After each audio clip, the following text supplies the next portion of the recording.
कक्षा नवम विज्ञान में आप सभी का स्वागत है।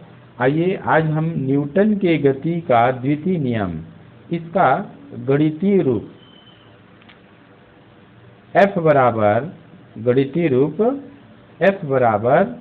ma की व्युत्पत्ति करते हैं।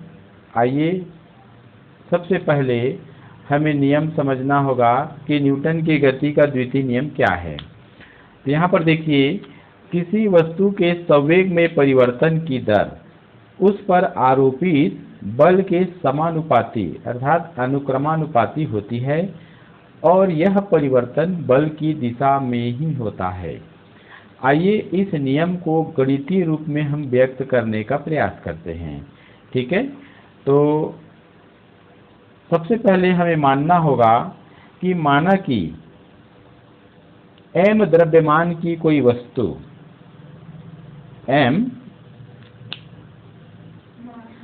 माना कि m द्रव्यमान की कोई वस्तु है। m द्रव्यमान की वस्तु एक समान वेग से गतिमान है। ठीक है,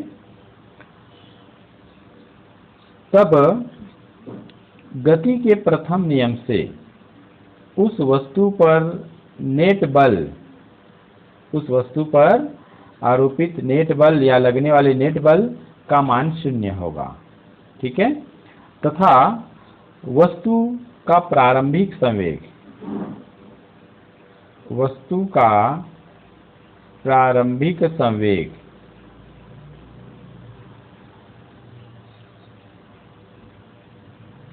p1 होगा।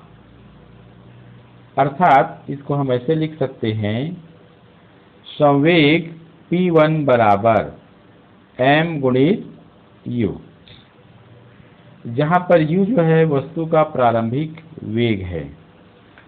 संवेग p1 बराबर m इंटू u, m वस्तु का द्रव्यमान है और u वस्तु का प्रारंभिक वेग है।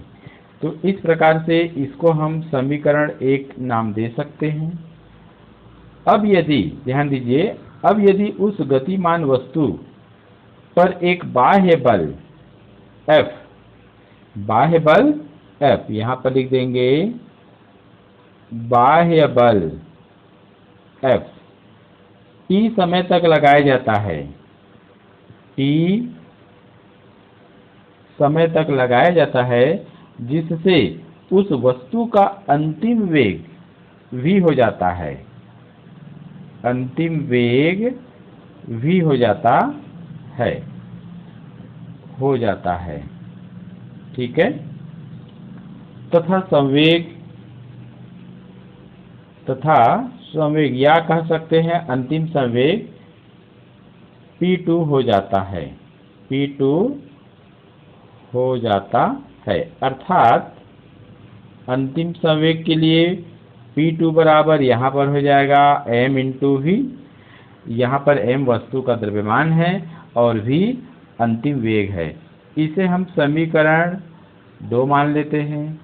ठीक है, तो इसलिए ध्यान देना है हमको, चूंकि बाह्य बल F t समय तक उस गतिमान वस्तु m द्रव्यमान की गतिमान वस्तु पर लगाया जाता है, अतः हमें यह देखना होगा कि t समय में, इस t समय में उस वस्तु के संवेग में परिवर्तन कितना हो रहा है। प्रारंभ में उसका संवेग p1 बराबर m इंटू u था। t समय तक उसमें अगर बाह्य बल लगाया गया तो उस वस्तु का संवेग p2 हो जाता है। तो आखिर में संवेग में परिवर्तन कितना हुआ था, इसलिए t समय में वस्तु के संवेग में परिवर्तन, वस्तु के संवेग में परिवर्तन ध्यान दीजिए, यहाँ पर सूक्ष्म परिवर्तन, जैसे यहाँ संवेग में परिवर्तन है तो सूक्ष्म परिवर्तन हो रहा है। तो सूक्ष्म परिवर्तन के लिए डेल्टा, ये जो आकृति है छोटा सा त्रिभुजाकार, इसको हम डेल्टा कहेंगे। किसके लिए परिवर्तन है, संवेग में परिवर्तन। तो ये इस प्रकार लगा देंगे डेल्टा पी। ये पी जो है संवेग है। संवेग में सूक्ष्म परिवर्तन को ये संकेत दर्शाता है। तो ये हो जाएगा P2 माइनस P1। अंतिम संवेग में प्रारंभिक संवेग को घटाएंगे तो परिवर्तन, सूक्ष्म परिवर्तन सामने आएगा। तो इस प्रकार से मान रख दीजिए P2 का मान समीकरण 2 से क्या है, m इंटू वी। तो m into v minus P1 का मान समीकरण 1 से है m इंटू यू। m को कॉमन ले लेते हैं तो m कॉमन आ जाएगा, तो ये बचेगा v माइनस यू, इस प्रकार से। ठीक है, तो ध्यान दीजिए यहाँ पर t समय में वस्तु के संवेग में परिवर्तन आ रहा है m into v minus u. तो अतः संवेग में परिवर्तन की दर हम कह सकते हैं, संवेग में परिवर्तन की दर, परिवर्तन की दर, ये चूंकि t समय में संवेग में परिवर्तन इतना आ रहा है तो संवेग में परिवर्तन की दर के लिए क्या हो जाएगा, डेल्टा p बटे t समय के लिए है तो यहाँ इस प्रकार दर्शाएंगे, और ये मान हो जाएगा m v माइनस यू बटे t। ठीक है, इसको हम समीकरण 3 नाम दे देते हैं। समीकरण नाम देते जाएंगे तो लिखने में सहूलियत जाएगा, समझने में भी आपको सहूलियत जाएगा। ध्यान दीजिए समीकरण 3 में संवेग में परिवर्तन की दर डेल्टा p अपॉन टी, यहाँ पर इसका मान कितना आ रहा है, एम वी माइनस यू और अपान कितना है, टी है। ठीक है, परंतु हम क्या जानते हैं, परंतु यहाँ पर v माइनस यू, ध्यान दीजिए v माइनस यू पूरे का बटा टी, ये जो है इसका मान a होता है।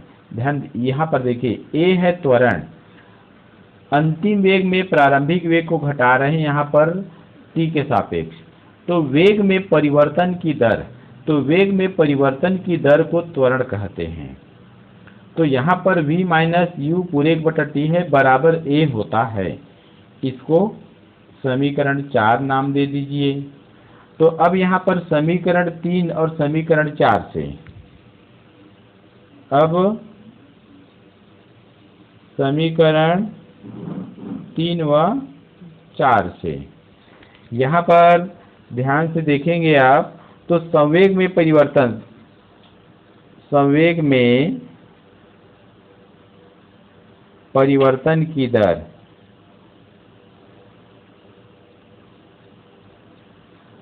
तो संवेग में परिवर्तन की दर बराबर कितना आएगा, a में आ जाएगा। यानी संवेग में परिवर्तन की दर ये जो मान आया है ना, तो m का m रह गया और v minus you upon T, इसके बदले हमने क्या लिख दिया, a लिख दिया। तो इस प्रकार संवेग में, वस्तु के संवेग में परिवर्तन की दर उस वस्तु के द्रव्यमान और उसके त्वरण के गुणनफल के बराबर इसमें होता है। अब न्यूटन की गति के द्वितीय नियम से क्या जानते हैं, तो अब न्यूटन की गति के द्वितीय नियम के अनुसार यहाँ पर कह सकते हैं कि वस्तु पर आरोपित बल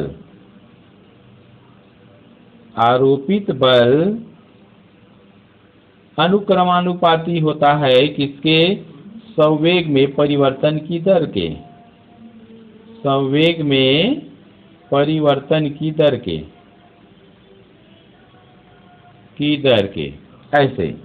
तो आरोपित बल को हम F से दर्शाएंगे, अनुक्रमानुपाती संवेग में परिवर्तन की दर कितना आया है, यहाँ पर a में आया है तो इसको ma को लिख देंगे ऐसे।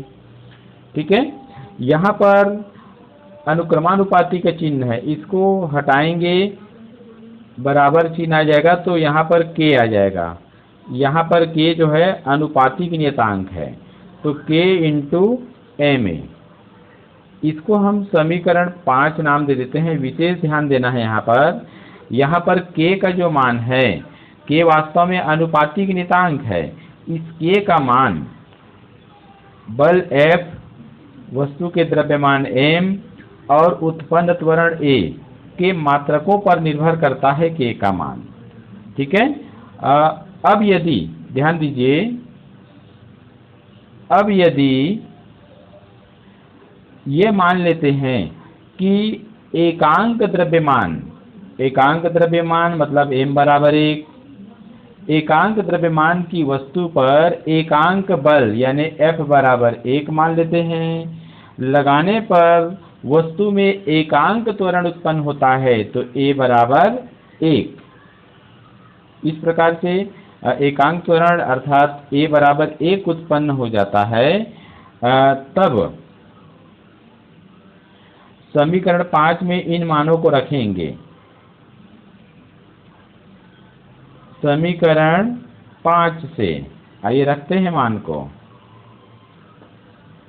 तो F की जगह में 1 आ जाएगा बराबर K इंटू यहाँ पर 1 और A का मान भी 1। तो इसको हम हल करेंगे तो K बराबर 1 प्राप्त होगा। इस प्रकार से K बराबर 1। इस मान को K के इस मान को पुनः समीकरण 5 में हम रखेंगे। पुनः K बराबर 1 का मान समीकरण 5 में रखने पर, तो समीकरण 5 में रखिए तो यहाँ पर देखेंगे F बराबर K के स्थान पे 1 आ जाएगा, 1 गुणित Ma, या इसको कह सकते हैं F बराबर Ma, ऐसे। ठीक है, इसको हम ऐसे भी लिख देंगे। बल को ना F बल है तो बल बराबर द्रव्यमान और गुणित त्वरण, इस प्रकार से। तो न्यूटन के गति के द्वितीय नियम के अनुसार किसी वस्तु के संवेग में परिवर्तन की दर उस पर आरोपित बल के समानुपाती होती है और यह परिवर्तन बल की दिशा में होता है। इस प्रकार हमने न्यूटन के गति के द्वितीय नियम का गणितीय रूप प्राप्त किया। यहाँ पर देखिए, न्यूटन के गति का जो द्वितीय नियम है, वास्तव में यह नियम बल को मापने का एक तरीका बताता है। ठीक है, क्योंकि बल बराबर द्रव्यमान गुणित त्वरण, वस्तु का द्रव्यमान जितना होगा मास उसमें त्वरण का गुणा कर देंगे तो जो गुणनफल आएगा वही बल है। इस बल का SI मात्रक न्यूटन है। बल का SI मात्रक